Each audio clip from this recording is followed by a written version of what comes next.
Hello দর্শক, আসসালামু আলাইকুম। আশা করি সকলেই ভালো আছেন। তো দর্শক দেখতে পাচ্ছেন, আমরা কীভাবে মিষ্টি লাউ গাছ চাষ করে থাকি।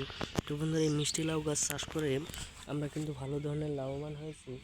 তো বন্ধুরা, এই মিষ্টি লাউ গাছগুলো চাষ করা খুবই সহজ। তো বন্ধুরা, আপনারা যদি মিষ্টি লাউ গাছগুলো চাষ করতে চান, তাহলে কিভাবে এই মিষ্টি লাউ গাছগুলো চাষ করবেন। তো বন্ধুরা, এই মিষ্টি লাউ গাছগুলো আপনারা কীভাবে চাষ করবেন। তো বন্ধুরা, এই মিষ্টি লাউ গাছগুলো চাষ আপনারা কিভাবে করবেন। তো বন্ধুরা, এই মিষ্টি লাউ গাছগুলো আপনারা বাজার থেকে বীজগুলো কিনে আনবেন। বাজার থেকে বীজগুলো কিনে আনার পরে সেইগুলো আপনাদের বাড়ির পাশে, এই যে বন্ধুরা দেখতে পাচ্ছেন, আমরা এই গাছগুলো খুব সহজেই রোপণ করে দিয়েছি। এবং এই গাছগুলো রোপণ করে দেওয়ার পরে সেইগুলোতে প্রত্যেক দিন সকালে এবং বিকালে পানি দিবেন, যাতে করে গাছগুলো খুবই তরতাজা থাকে।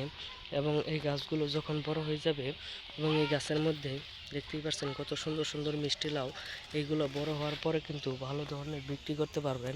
এবং এই গাছগুলো একটি জাংলা তৈরি করে নিলে, জাংলাতে তুলে দিলে এগুলো প্রচুর পরিমাণের বড় হয়ে যায় অতি দ্রুত।